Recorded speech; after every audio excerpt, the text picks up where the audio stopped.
Hi, and welcome to Cover Brand, where we cover all things branding, marketing, and advertising to help you understand what the hell branding is and how it works to grow your business.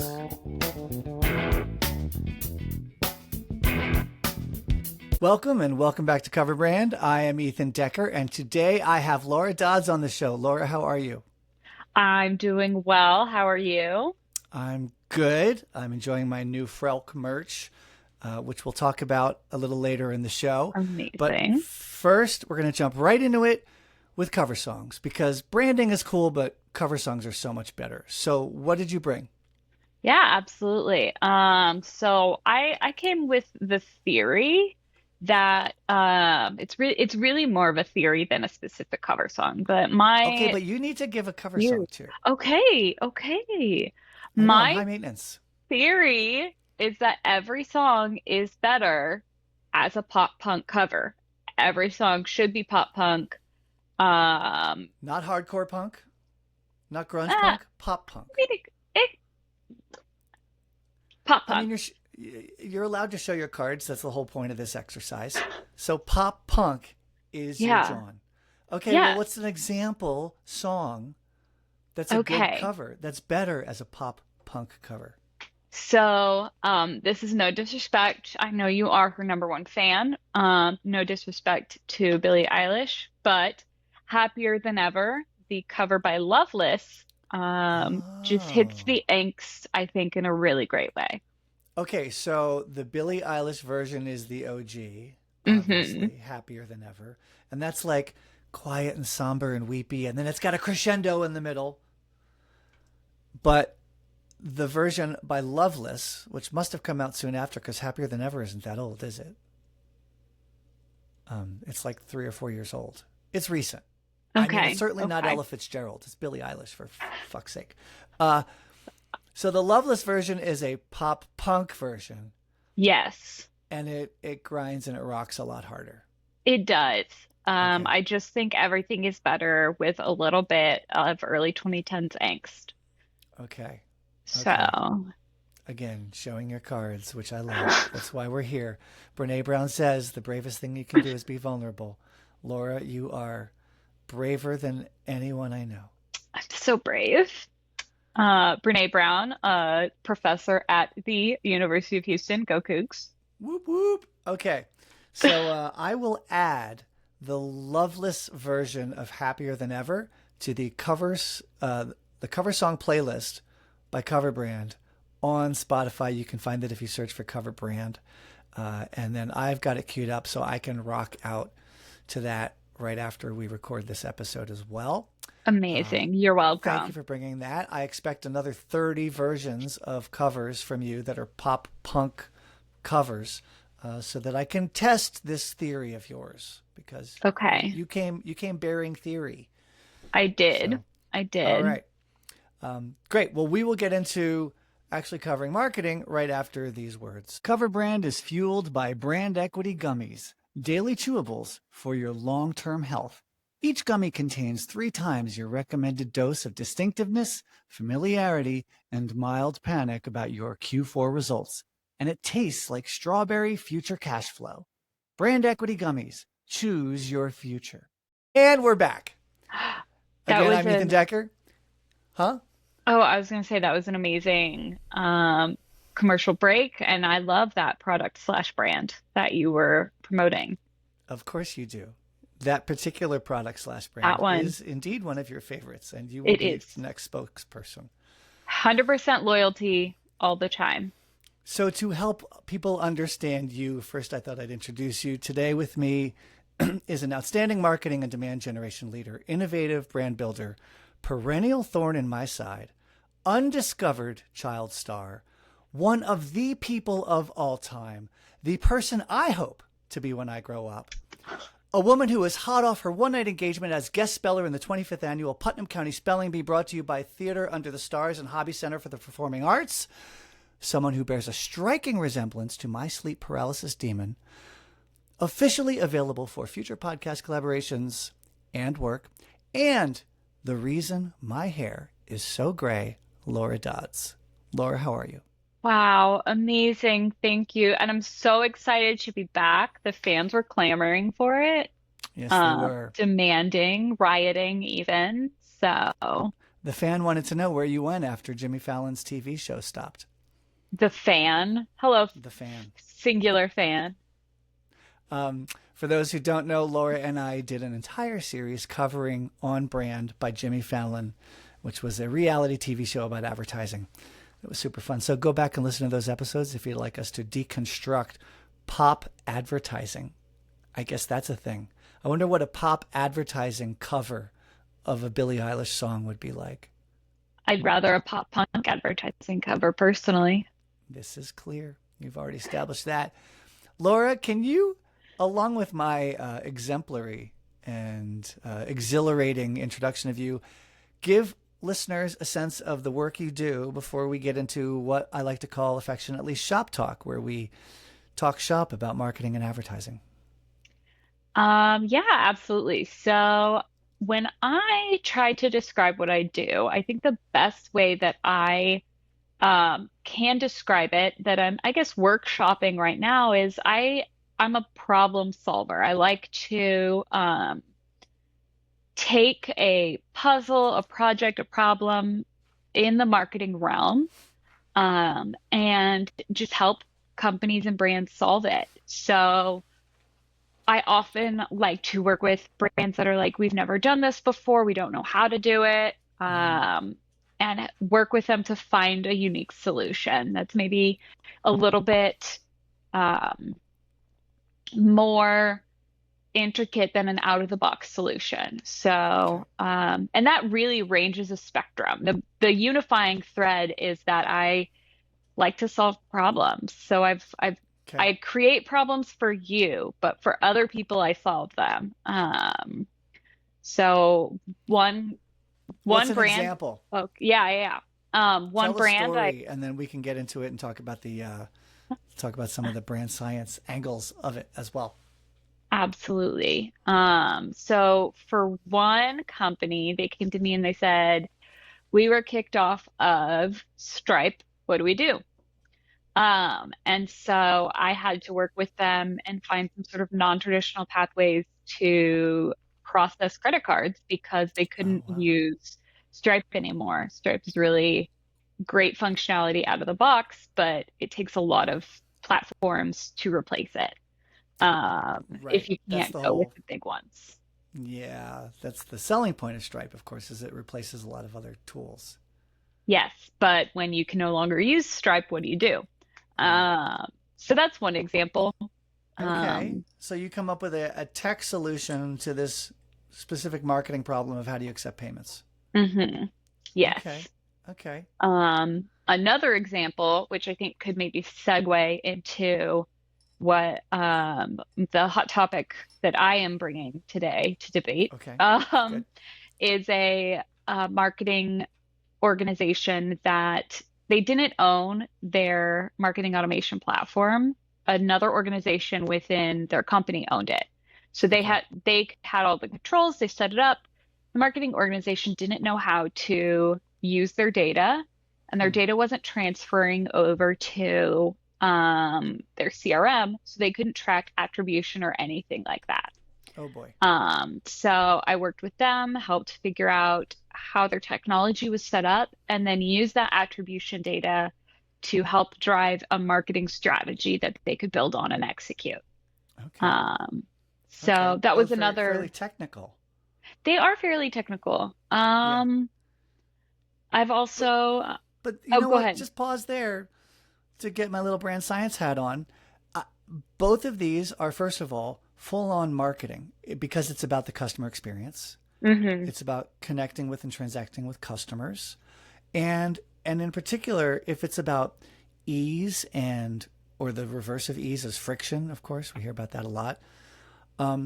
If you can take friction out of connecting with customers and letting them pay you, I mean, I can't tell you how hard it was 10 years ago, especially. It's gotten a lot better now, but 10, 15 years ago, to just find a way to pay someone Yeah. online for something.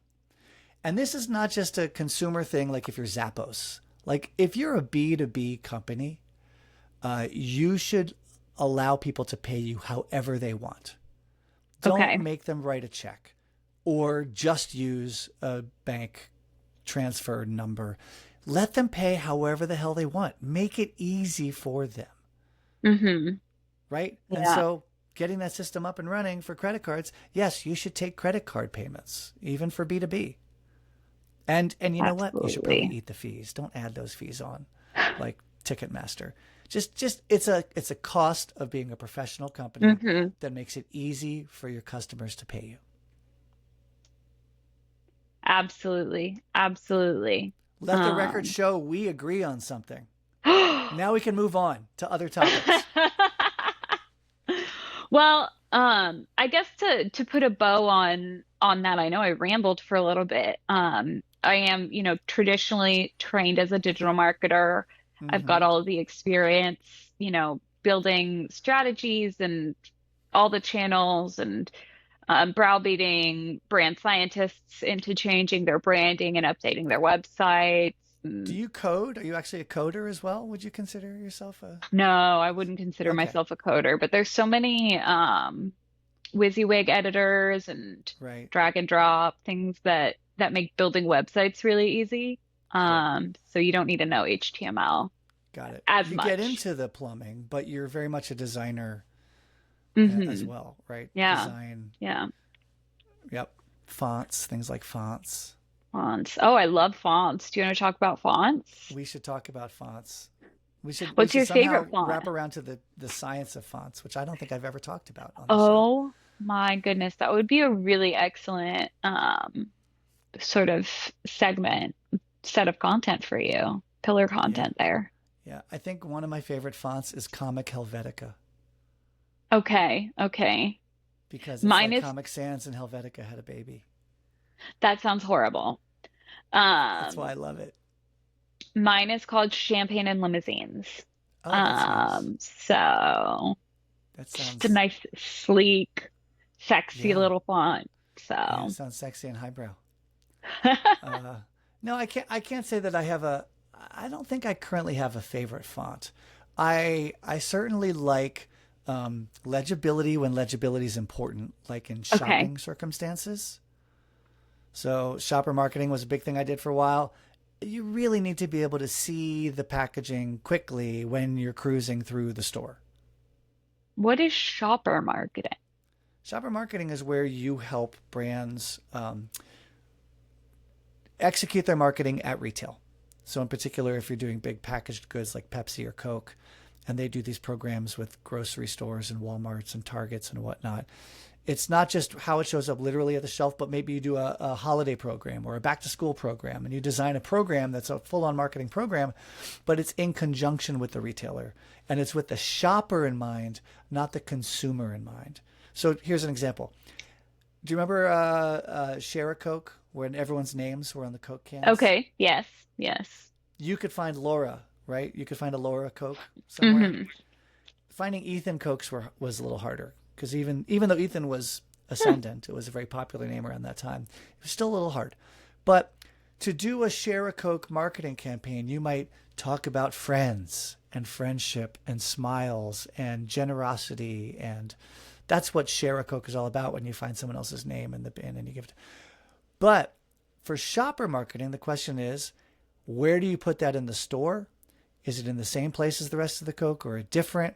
Do you promote it with other words or other materials?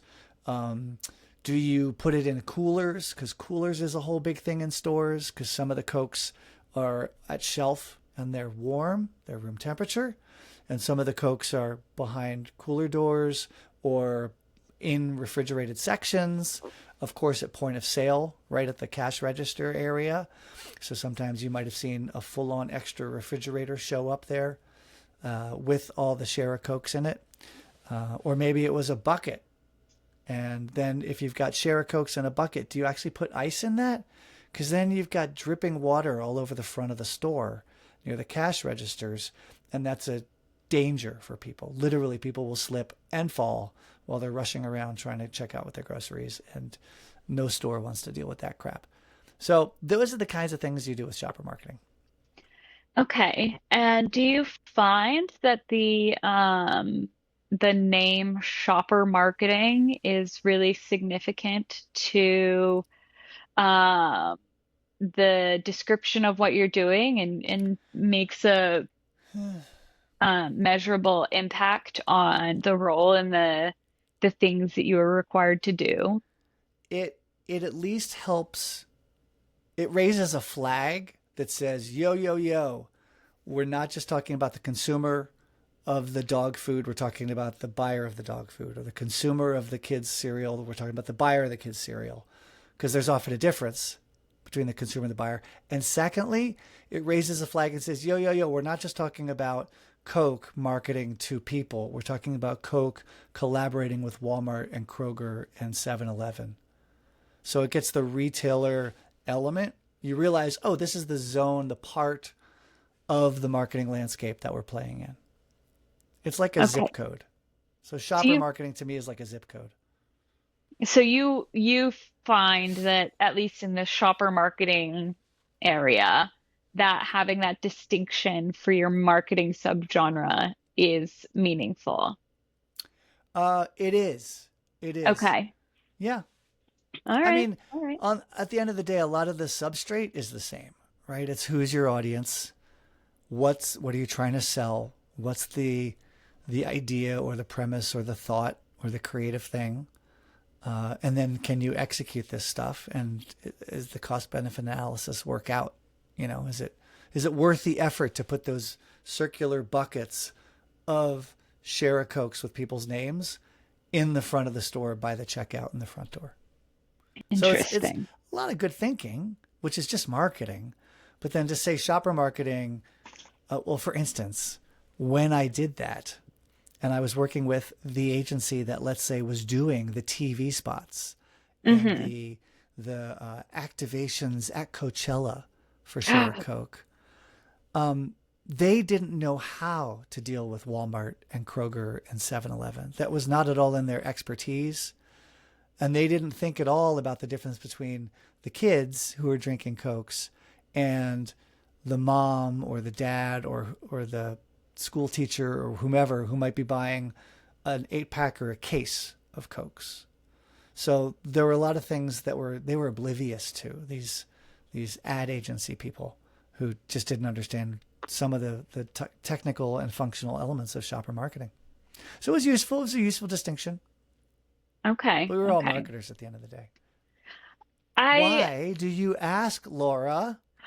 Well, I ask because I personally, historically, famously, am anti-marketing style subgenres.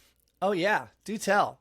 What's a good I example of that? You're with the theories today. Okay, I lead with the came, theories, followed yes. up with the examples, the case studies. I was given two tasks to prepare for, and I came with theories instead of actual deliverables. And that's what you Okay. get when, no, So when people hire you for a website, you come back with a no, theory about no, websites. no, no, no, no, no. Wait, Is wait, that what wait, wait. No. happens? Yeah, absolutely. Um, That's why I had to hire someone else to actually complete my website because you were like, "Look, here's what you want to think about. This is how I see websites. This is my theory." so you're just gonna lie on the podcast? Well, We're just lying is gonna in vogue right now, lie? sadly. Oh my goodness. Okay, Um, Laura, tell me about this theory of yeah. subgenres of marketing or bunk.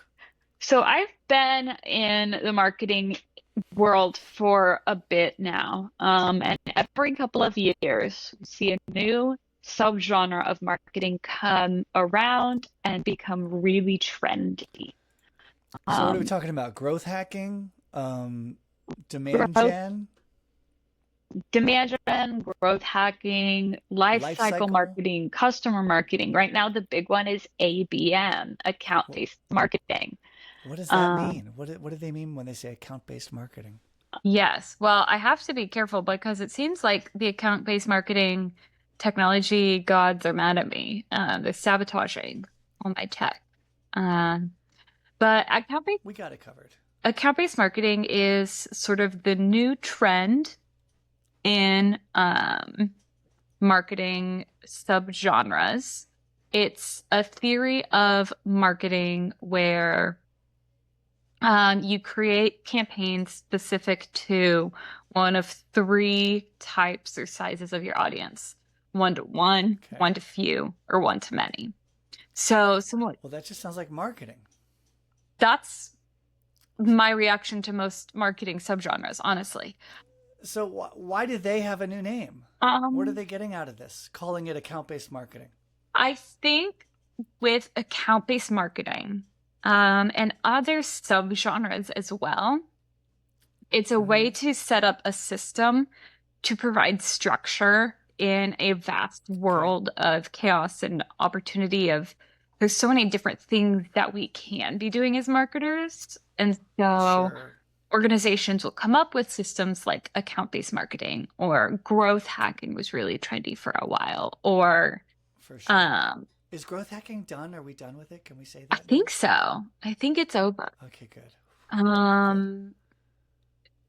I don't know. I think Yeah. it's a way to create a system to provide structure and order in, a vast world of what could be considered marketing. But Yeah. I find it ultimately limiting. Okay. And that's Yeah. my big theory here today, is that adding these different subgenres or types of marketing Mm-hmm. as a Doesn't help. title might be helpful for certain people, but I think it can really limit the scope of what you're doing. And Yeah. I don't like labels. Okay. Well, there's that too. But here's what I'd say as from the sciencey guy. Okay.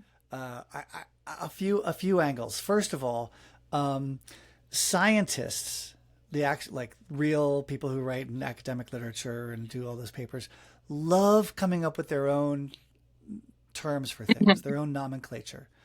They're constantly splitting hairs about what exactly do we mean when we say the word affection, right? Or feelings. They don't say happy feelings. They say positive valence, emotional valence. They're always coming up with new terms because they need to pee on the tree. In that regard, I 100% agree that there are a lot of subgenres of marketing where they're just peeing on the tree and it doesn't really change anything. Now, I do think there are some times when it is valid to say this is a new type of thing or a new skill set or a new angle that's different than some other stuff. So, for instance, I had arguments with one of my old bosses, Craig Elston, about whether digital marketing should be a thing versus just marketing. And on the one hand, it's still the same stuff of understanding your audience, understanding how you're going to show up. His argument was, well, you don't have a billboard marketer. You don't have billboard strategist. You just make a good damn billboard. So why do you need a digital strategist or digital marketing? But the flip side is, potentially, if all you've ever done is speak at people from old broadcast media, like TV, radio, billboards, print, then you might have no skills and no tools to understand how to engage with an audience on Twitch, where it's interactive, where it's real time, where what they say feeds into what you do. So I don't know. I think when it's just pissing on the tree, we're calling it growth hacking now. We're not calling it marketing, but it's the same exact shit. That I 100% agree is silly. So I But am not talking about specific channel strategists. I think that's Okay. when it makes a lot of sense. A social media Yeah. marketer is someone who knows the algorithms, knows the platforms, is following updates. Correct. That's very valuable because those are specific things that can impact the reach or the results you might get on using social media, for example. However, when Yeah. you go a step above that and say social media is a channel in our ABM strategy, I think that's where it muddies the water a little bit. Right. Or like what you said, lifecycle marketing, Mhm. which I have never heard of it, but I'm guessing it means following someone through their life cycle. Yes. And Like, what's the difference no between shit. that and customer marketing? And is it important? Correct. Let's, Correct. you know, Yep. I think there's Yep. just a lot of pretense and a lot of posturing and theorizing about, oh, well, I need ABM or I need growth hacking or I need this or that. What you need is someone who can understand your target customer, understand how to speak to them, speak to them in their language where they need to be spoken to. And that's a winning marketer, whether it's, you know, at the shopper level in Coca-Cola or whether it's on Reddit. You know, there's a lot of specifications that go into channels, but as a whole, I think we're just being a little bit too fanciful when we're creating all of these different systems to market one-to-one, one-to-few, one-to-many, or I'm picking on growth ABM hacking, lifecycle marketing, because it's the trendy one right now, but they're all, you know, it just happens every couple of years, a new theory, and then everyone leeches on. And you know, here's another thought of why it happens. I think you pointed out ABM is being pushed by a company that offers ABM software. Yes. So so you come up with a new thing like design thinking, then you offer an MBA or a bachelor's in design thinking, right? So great. Okay, so Mandy Rice Davis applies here. They would say that, of course, because there's a vested interest. There's another thing which I've noticed in the marketing world, and I think it's that sometimes when people get into marketing, they really like to analyze things and overanalyze things and overthink things. They're analytical, smart people. And then when they do that, they think they need to come up with a very precise, very diagnostic, very particular way to think that matches how they think.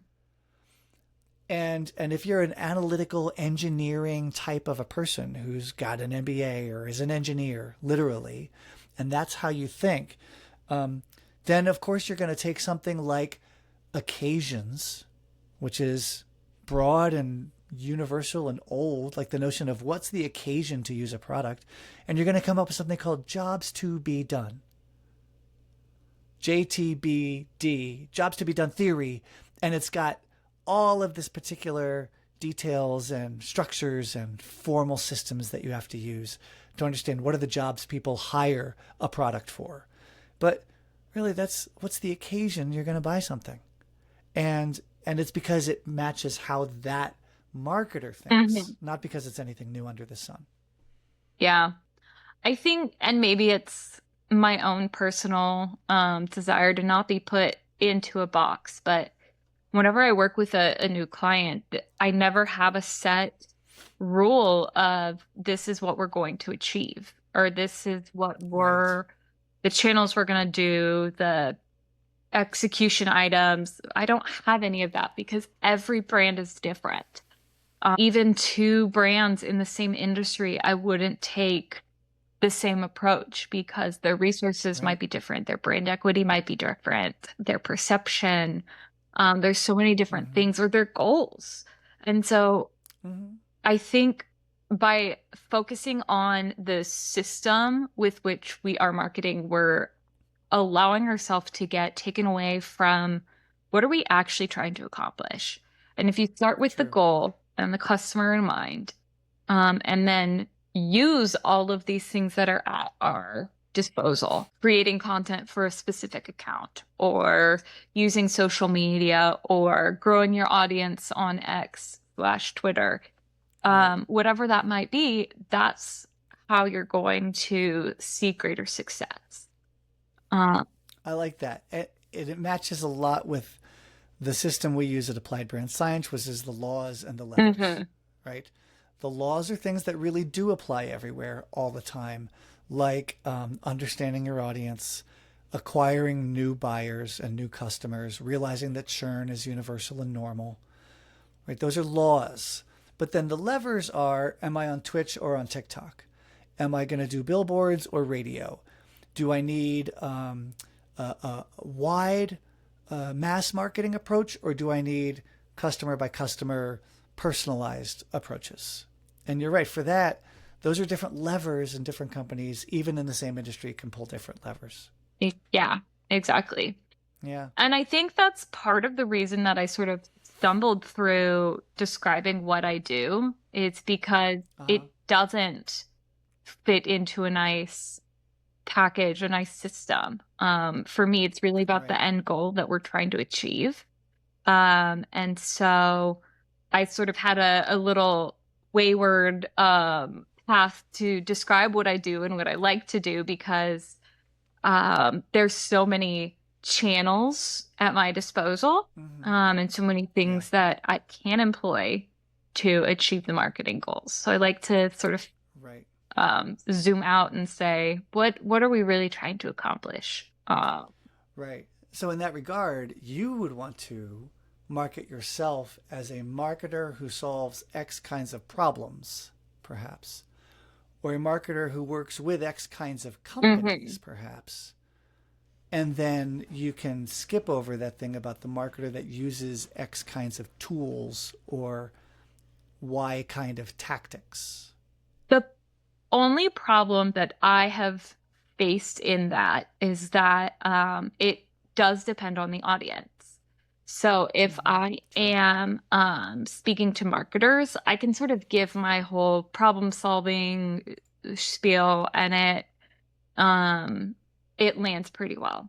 But if I'm talking to someone like a small business owner or something like that, I need to relay it in a way that is more relevant to their touch points. And what I'll say is social media is a great intro touch point for a lot of small business owners for a couple of reasons. They know what it is because they probably have a Facebook account. And so that familiarity allows them to feel more comfortable with investing in and exploring social media as an entryway. So it kind of depends on who I'm speaking to and what I want to accomplish in that. Because I have to keep their goals in mind as well. Absolutely. You, as a good marketer, are tailoring your message depending upon the audience you're speaking with. Yes. Well, that one to few or one to many, I don't know. Yeah, is that account-based marketing, lifecycle marketing, growth hacking, demand gen?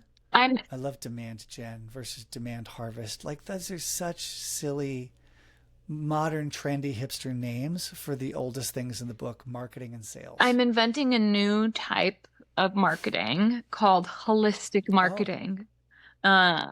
Where there is no system. We look at the goal and the customer as a whole, and then plot our marketing strategy. I'm a holistic marketer. Be careful, or you're going to hate your own stuff, because there you are creating a new subgenre. Holistic marketing by Laura Dodds, coming soon to Amazon bookshelves near you. Holistic marketing is the hot new thing, and you got to be all over LinkedIn. Everybody's doing it. How holistic marketing is the new thing. Everybody's doing it. I'll start a trend. It'll be great. And then people can dig up this podcast and cancel me in a couple years, and it'll be delightful. I love it. I love it. Yeah, the old stuff, people either think it's irrelevant, they have a need to pee on a tree, they need to articulate it in the way that they think about it because they just want to, or it's trendy and it's hip, or yes, they have a vested interest and they're pushing their own software and selling their own stuff built around it. But a lot of the times, yeah, the classics are just as useful as they've ever been. Maybe that's what I'm doing is needing to find my own tree to pee on. Say, I don't like these trees because they're not exactly how I think. So, maybe I am the problem. Cut that. Well, either you're going to say classic market. Either going to say you are a classic marketer, or you are a tree peer, and you're going to have holistic marketing, and that's going to be your new thing. Holistic marketing, TM, Laura Dodds. You heard it here first, folks. Awesome. Yeah, I don't know if I All if I right. really run with this holistic marketing thing, I think I'll hear no end of grief from you, but it'll be worth it. Oh, you would be glad to hear grief from me. But you also have to share your favorite font with me because I want to see that. I'm going to be listening to "Happier Than Ever" by Loveless now that we're wrapping up, and yeah, I'm glad to bash malarkey with you any day of the week and talk about laws and levers and the Malarkey. fundamentals that don't change. That's right, Laura. Always a pleasure to talk with you. You as well. Thanks for having me on. And thanks for giving the people what they want. More Laura. Always. More Laura. If you've ever listened to the show and thought, man, my team could use this stuff, then call me. Training teams on brand science is literally what I do. Learn more at appliedbrandscience.com. And remember, people don't share your content because they love your brand. They share your content because they love their friends. See you next time.